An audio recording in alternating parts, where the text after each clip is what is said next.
باب الحوائج، یعنی ہم جی کہتے جی ہیں کہ آئمہ طاہرین جو ہیں یہ بھی باب الحوائج ہیں، جی لیکن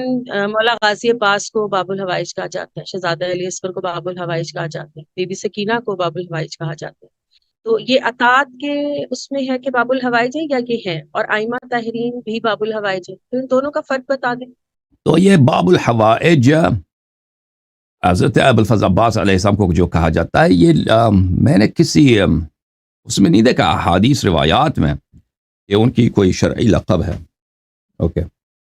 ان کی شرعی لقب ہے۔ میں نے جو دیکھا ہے یہ لوگ بتاتے ہیں، کیونکہ ان کے کرامات بہت زیادہ ظاہر ہوتے ہیں نا حضرت ابوالفضل عباس علیہ السلام کے، ان کے کرامات بہت جلدی ظاہر ہوتے ہیں۔ انہوں نے جو قربانی دی ہے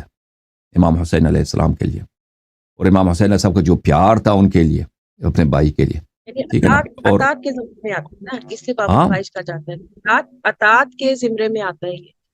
اطاعت نہیں، وہ ان کے اگر وہ ہمارے درمیان ہوتے، امر کرتے تو ہم حکم دیتے تو ہم اطاعت کرتے ہیں نا، اطاعت تو کر لیتے ہیں، اطاعت کر رہے ہیں نا، حکم ماننے کو اطاعت بولتے ہیں نا، اس کی بات کر رہے ہیں۔ حضرت ابوالفضل عباس علیہ السلام امام نہیں ہے، لیکن وہ ائمہ طاہرین علیہ السلام کے بہت ہی ثقہ ناصر یاور ہیں، امام حسین علیہ السلام کے سپہ سالار ہیں۔ ان کے ہمارے پاس اتنے عوامر نہیں ہے کہ ان کے احکام ہوں کہ وہ انہوں نے کوئی حکم کیا شیعوں کو، ٹھیک ہے نا؟ اگر ہم زمانے میں ہم ہوتے وہ کوئی حکم دیتے تو سر پہ قبول کر لیتے۔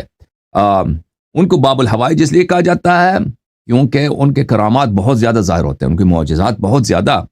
کثرت کے ساتھ دنیا کے ہر علاقے میں، یعنی آپ جہاں بھی جائیں، ایران جائیں، عراق جائیں،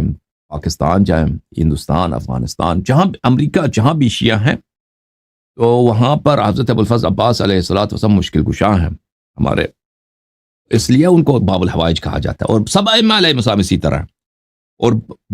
بعض ان کے درگاہ ایسے ہوتے ہیں نا کہ وہاں سے جلدی انسان کو مراد ملتا ہے، حاجت ملتا ہے۔ حضرت ابوالفضل عباس علیہ السلام ایسے ہیں